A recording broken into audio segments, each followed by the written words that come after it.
El viaje alrededor de Edom. Patriarcas y Profeta, capítulo 38. El campamento de Israel en Cades estaba a poca distancia de los límites de Edom, y tanto Moisés como el pueblo tenían muchos deseos de cruzar ese territorio para ir a la tierra prometida. Así que, tal como Dios le había mandado, enviaron este mensaje al rey de Edom.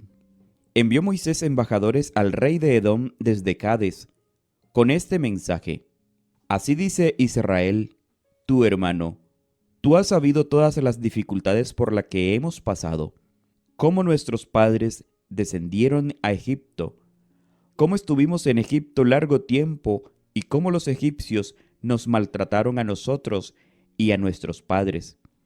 Entonces clamamos a Jehová, que oyó nuestra voz, envió un ángel y nos sacó de Egipto.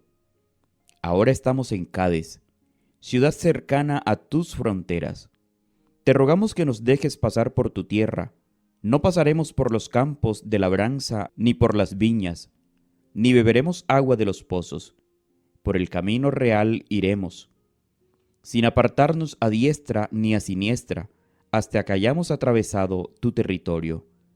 Números capítulo 20, versículos 14 al 20. Como respuesta a esta cortés petición, recibieron una negativa amenazadora: no pasarás. Y salió Edom contra él con mucho pueblo y mano fuerte.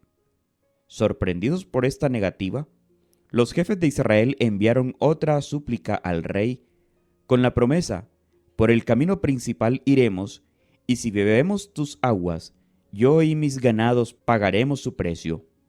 Déjame solamente pasar a pie, nada más. La contestación fue: no pasarás. Ya había grupo de edomitas armados en los pasos dificultuosos, de manera que cualquier avance pacífico en esa dirección era imposible. Y se le había prohibido a los hebreos recurrir a las fuerzas para lograr su fin. Tenían que hacer un largo rodeo alrededor de la tierra de Edom. Si cuando se los probó, los israelitas hubieran confiado en Dios, el capitán de la hueste de Jehová los habría guiado a través de Edom, y el temor de ellos se habría apoderado de los habitantes de la tierra, de tal manera que, en vez de manifestárseles hospitalidad, les hubieran hecho favores. Pero los israelitas no actuaron según la palabra de Dios, y mientras se quejaban y murmuraban, pasó la oportunidad preciosa. Cuando por último estuvieron dispuestos a presentar su petición al rey, recibieron una negativa. Desde que salieron de Egipto, Satanás estuvo empeñado en poner obstáculos y tentaciones en su camino, para que no llegaran a heredar la tierra de Canaán, y por su propia incredulidad le habían permitido varias veces resistir los propósitos de Dios. Es importante creer en la palabra de Dios y actuar de acuerdo a ella enseguida, mientras los ángeles están esperando para trabajar en nuestro favor. Los ángeles malos están siempre listos para impedir todo paso hacia adelante, y cuando la providencia de Dios manda a sus hijos que avancen, cuando Él está dispuesto a hacer grandes cosas para ellos, Satanás los tienta a que desagraden al Señor por su vacilación y tardanza. Trata de encender un espíritu de contienda y de despertar murmuraciones o incredulidad, a fin de privarlos de las bendiciones que Dios desea otorgarles. Los siervos de Dios deben ser como milicianos, siempre dispuestos a avanzar tan pronto como su providencia les abra el camino. Cualquier tardanza que haya de su parte da tiempo a que Satanás obre para derrotarlos. En las instrucciones que se le dieron primeramente a Moisés, tocante al paso de los israelitas por Edom, después de declarar que los edomitas les tendrían temor, el Señor prohibió a su pueblo que se valiera de esta ventaja. No debían los hebreos saquear a Edom por el hecho de que los favorecía el poder de Dios y de que los temores de los edomitas hacían de ellos una presa fácil. El mandamiento que se les dio fue: cuando paséis por el territorio de vuestros hermanos los hijos de Esaú, que habitan en Seir, ellos tendrán miedo de vosotros, pero vosotros tened mucho cuidado. no os metáis con ellos, pues no os daré de su tierra, ni aun lo que cubre la planta de un pie, porque yo he dado como heredad a Esaú los montes de Seir. Deuteronomio capítulo 2, versículos 4 al 5. Los edomitas eran descendientes de Abraham e Isaac, y por amor a estos siervos suyos, Dios había sido favorable a los hijos de Esaú.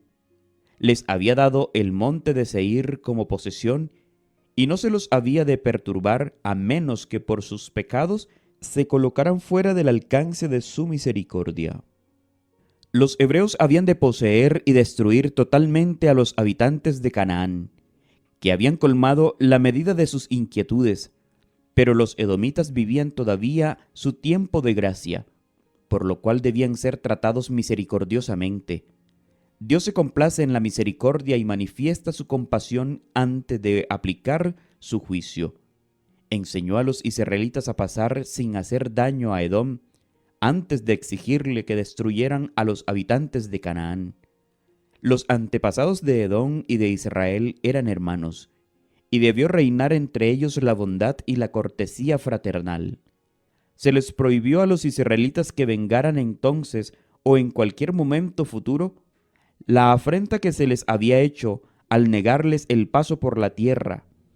No debían contar con poseer alguna parte de la tierra de Edom. Aunque los israelitas eran el pueblo escogido y favorecido de Dios, debían obedecer todas las restricciones que Él les imponía. Dios les había prometido una buena herencia, pero no habían de creer por eso que ellos eran los únicos que tenían derecho a la tierra, ni tratar de expulsar a todos los demás.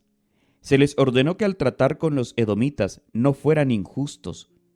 Habían de comerciar con ellos, comprarles lo que necesitaran y pagar puntualmente por todo lo que recibieran. Como aliciente, para que Israel confiara en Dios y obedeciera a su palabra, se les recordó: Jehová tu Dios te ha bendecido en toda obra de tus manos, y sin que nadie te haya faltado. Deuteronomio capítulo 2, versículo 7. Israel no dependía de los edomitas, pues tenía un Dios rico y abundante en recursos. Nada debía procurar de ellos por la fuerza o el fraude, sino que más bien en todas sus relaciones debía poner en práctica este principio de la ley divina: amarás a tu prójimo como a ti mismo. Si los hebreos hubieran cruzado Edom como Dios le había propuesto, su paso hubiera resultado en una bendición, no solo para ellos, sino también para los habitantes de la tierra, pues les habría prometido conocer al pueblo de Dios y su culto, y ver cómo el Dios de Jacob había prosperado a los que lo amaban y lo temían. Pero la incredulidad de Israel había impedido todo esto. Dios le había dado al pueblo agua en contestación a sus clamores, pero hubo de dejar que de su incredulidad proviniera su castigo. Nuevamente debían cruzar el desierto y saciar su sed en las fuentes milagrosas que no habían necesitado más si tan solo hubieran confiado en él.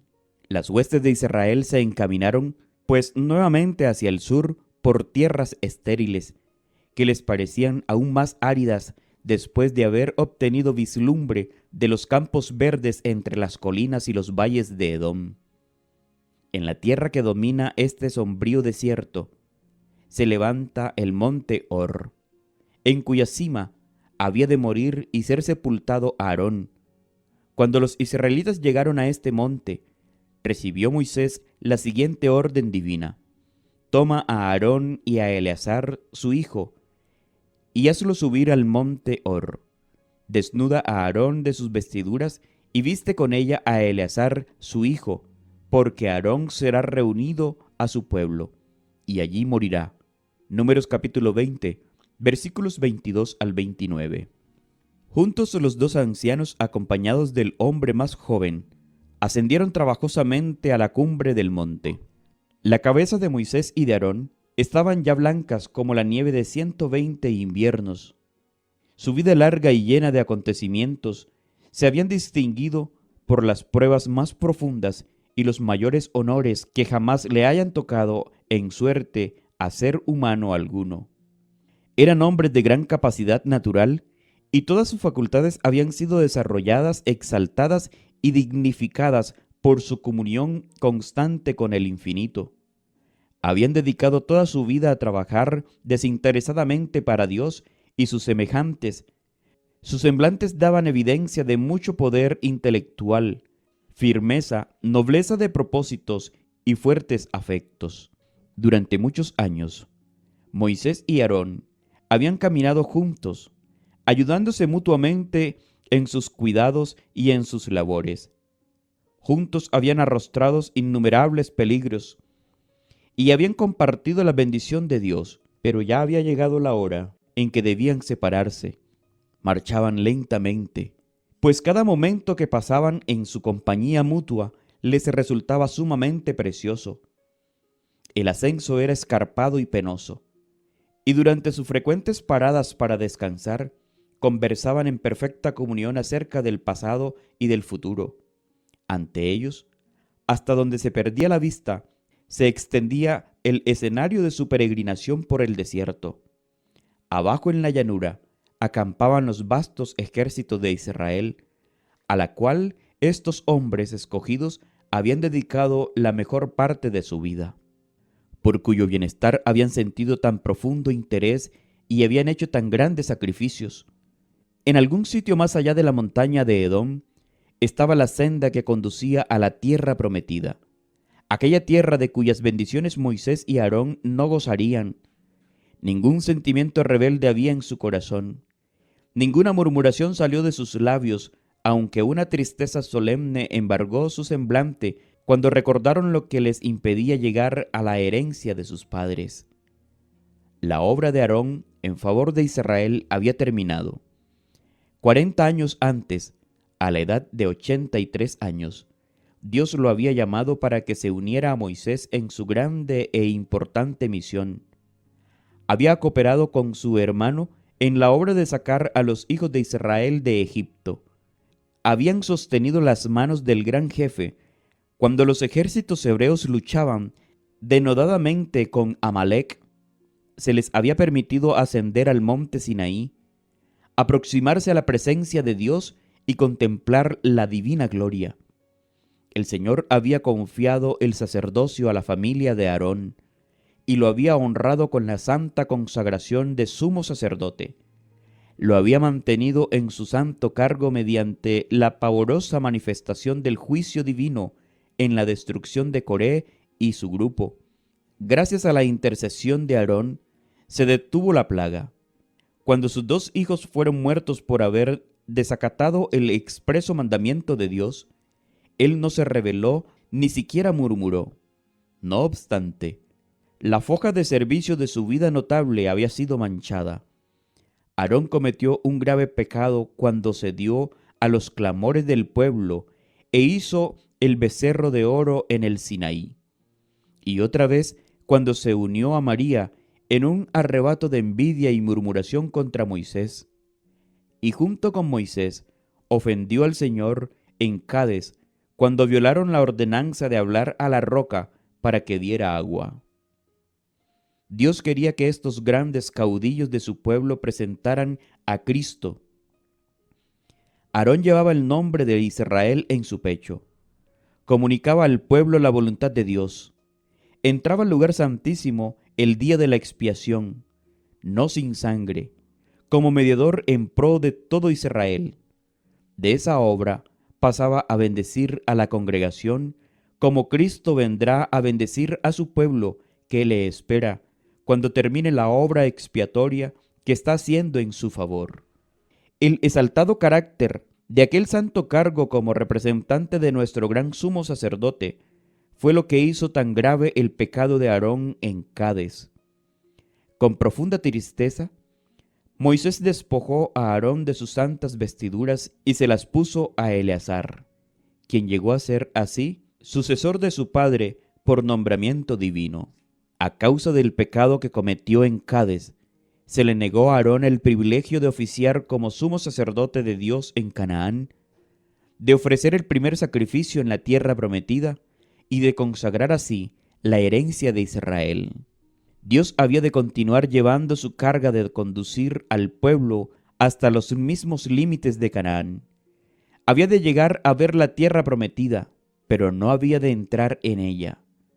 Si estos siervos de Dios, cuando estaban frente a la roca de Cades, hubieran soportado sin murmuración alguna la prueba a que allí se los sometió, ¿cuán diferente habría sido su futuro?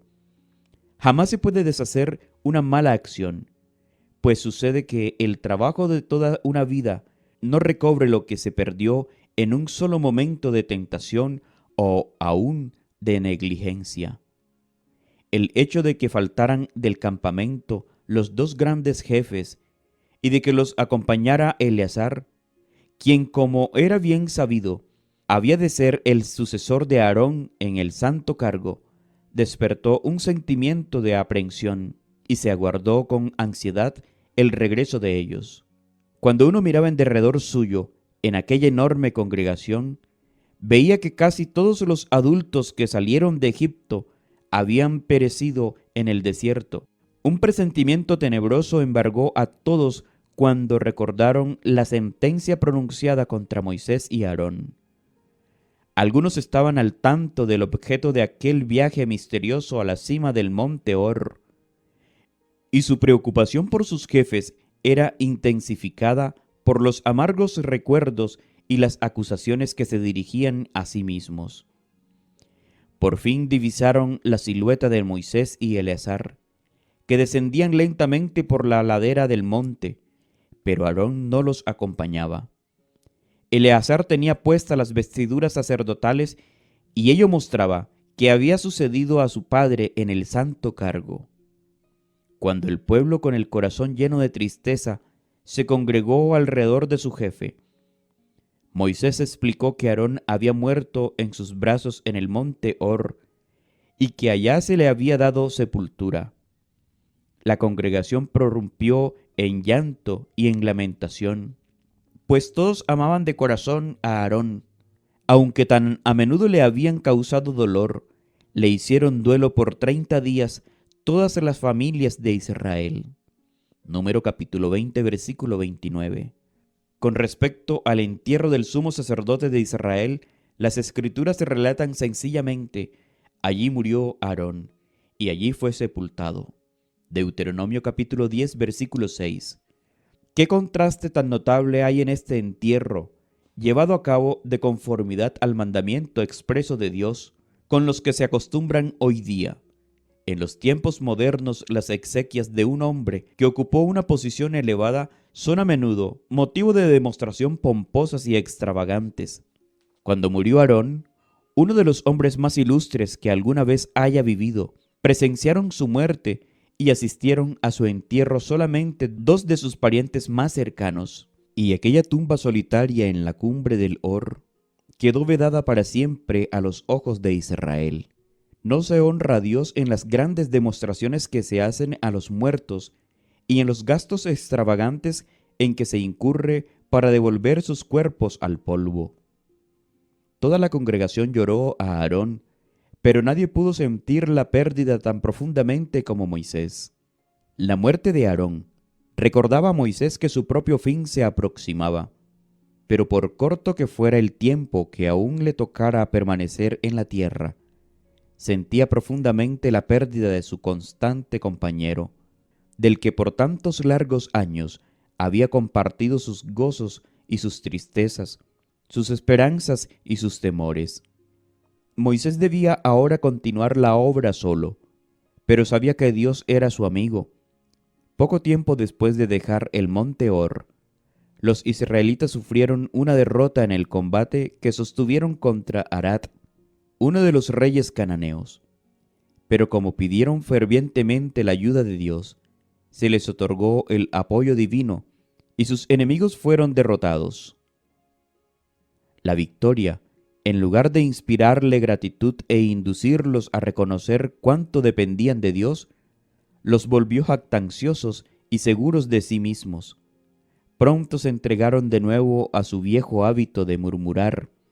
Estaban ahora descontentos porque no se habían permitido a los ejércitos de Israel que avanzaran sobre Canaán inmediatamente después de su rebelión al oír el informe de los espías, casi 40 años antes.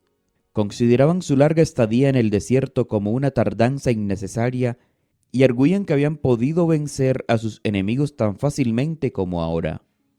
Mientras continuaban su viaje hacia el sur, pasaron por un valle ardiente y arenoso, sin sombra ni vegetación. El camino parecía largo y trabajoso, y sufrían de cansancio y de sed. Nuevamente no pudieron soportar la prueba de su fe y paciencia.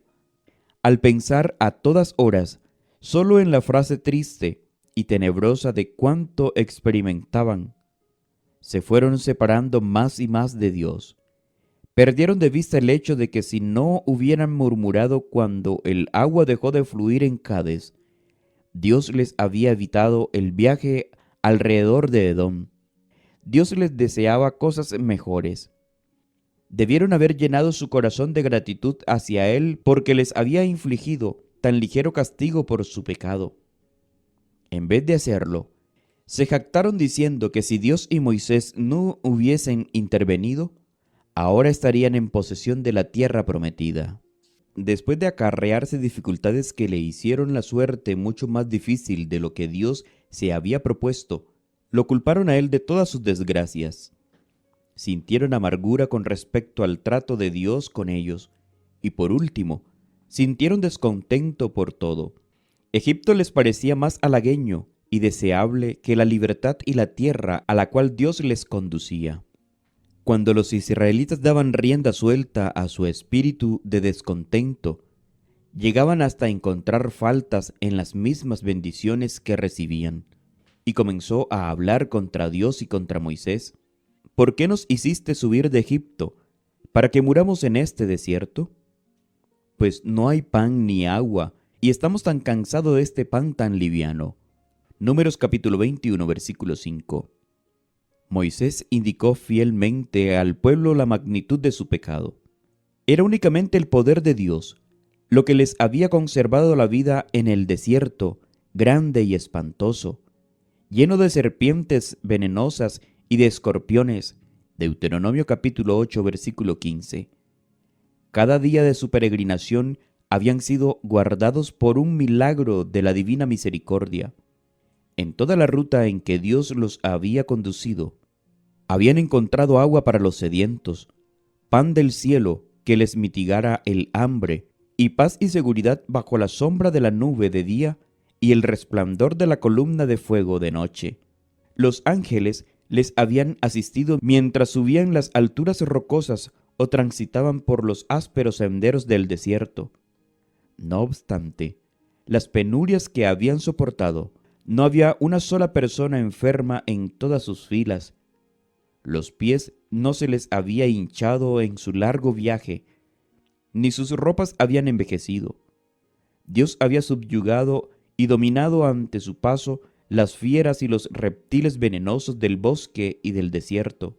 Si a pesar de todos estos notables indicios de su amor, el pueblo continuaba quejándose, el Señor iba a retirarle su protección hasta cuando llegara a apreciar su misericordioso cuidado y se volviera hacia él, arrepentido y humillado. Porque había estado escudado por el poder divino, Israel no se había dado cuenta de los innumerables peligros que lo habían rodeado continuamente. En su ingratitud e incredulidad, había declarado que deseaba la muerte, y ahora el Señor permitió que la muerte le sobreviniera. Las serpientes venenosas que pululaban en el desierto eran llamadas serpientes ardientes a causa de los terribles efectos de su mordedura, pues producía una inflamación violenta y la muerte al poco tiempo. Cuando la mano protectora de Dios se apartó de Israel, muchísimas personas fueron atacadas por estos reptiles venenosos. Hubo entonces terror y confusión en todo el campamento. En casi todas las tiendas había muertos o moribundos. Nadie estaba seguro. A menudo rasgaban el silencio de la noche gritos penetrantes que anunciaban nuevas víctimas. Todos estaban aterrados para asistir a los dolientes, o con cuidado angustioso trataban de proteger a los que aún no habían sido heridos. Ninguna murmuración salía ahora de sus labios. Cuando comparaban sus dificultades y pruebas anteriores con los sufrimientos por los cuales estaban pasando ahora, aquellas se les parecían baladíes. El pueblo se humilló entonces ante Dios. Muchos se acercaron a Moisés para hacerles sus confesiones y súplicas. «Hemos pecado», dijeron, «por haber hablado contra Jehová y contra ti». Poco antes lo habían acusado de ser su peor enemigo, la causa de todas sus angustias y aflicciones. Pero aún antes que las palabras dejaran sus labios, sabían perfectamente que los cargos eran falsos. Y tan pronto como llegaron las verdaderas dificultades, corrieron hacia él como la única persona que podía interceder ante Dios por ellos. «Ruega a Jehová», clamaron, «que quite de nosotros estas serpientes». Dios le ordenó a Moisés construir una serpiente de bronce semejante a las vivas, y que las levantara ante el pueblo.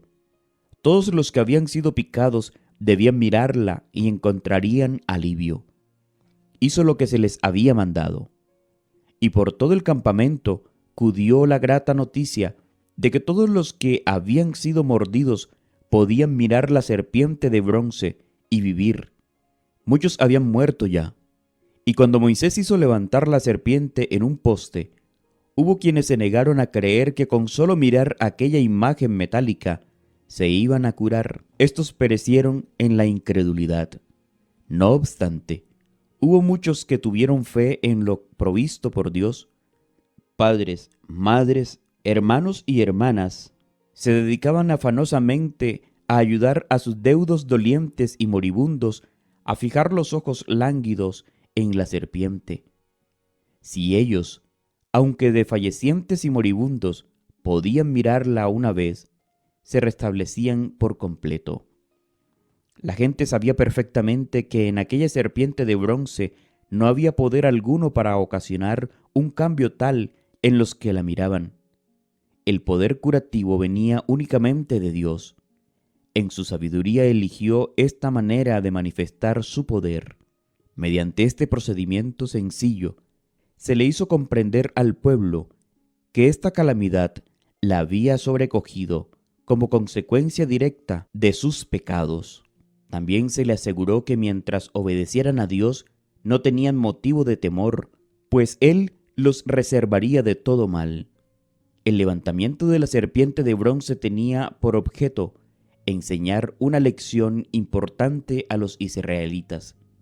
No podían salvarse del efecto fatal del veneno que había en sus heridas. Solamente Dios podía curarlos. Se les pedía, sin embargo, que demostraran su fe en lo provisto por Dios. Debían mirar para vivir. Su fe era lo aceptable para Dios y la demostraban mirando la serpiente. Sabían que no había poder en la serpiente misma, sino que era un símbolo de Cristo, y se les inculcaba así la necesidad de tener fe en los méritos de Él. Hasta entonces, muchos habían llevado sus ofrendas a Dios, creyendo que con ello expiaban sus pecados. No dependían del Redentor que había de venir, de que estas ofrendas y sacrificios eran una figura o sombra. El Señor quería enseñarles ahora que en sí mismos sus sacrificios no tenían más poder ni virtud que la serpiente de bronce, sino que, como ella, estaban destinados a dirigir su espíritu a Cristo, el gran sacrificio propiciatorio. Y como Moisés levantó la serpiente en el desierto, así es necesario que el Hijo del Hombre sea levantado, para que todo aquel que en él cree no se pierda, sino que tenga vida eterna. Juan capítulo 3, versículos 14 y 15. Todos los que hayan existido alguna vez en la tierra han sentido la mordedura mortal de la serpiente antigua que se llama Diablo y Satanás. Apocalipsis capítulo 12, versículo 9. Los efectos fatales del pecado pueden eliminarse solo por los medios provistos por Dios. Los israelitas salvaban su vida mirando la serpiente levantada en el desierto. Aquella mirada implicaba fe. Vivían porque creían la palabra de Dios y confiaban en los medios provistos para su restablecimiento. Así también puede el pecador mirar a Cristo y vivir. Recibe el perdón por medio de la fe en el sacrificio expiatorio. En contraste con el símbolo inerte e inanimado, Cristo tiene poder y virtud en sí mismo para curar al pecador arrepentido. Aunque el pecador no puede salvarse a sí mismo, tiene sin embargo algo que hacer para conseguir la salvación. Al que a mí viene, no le echo fuera. Juan capítulo 6, versículo 37. Pero debemos ir a Él.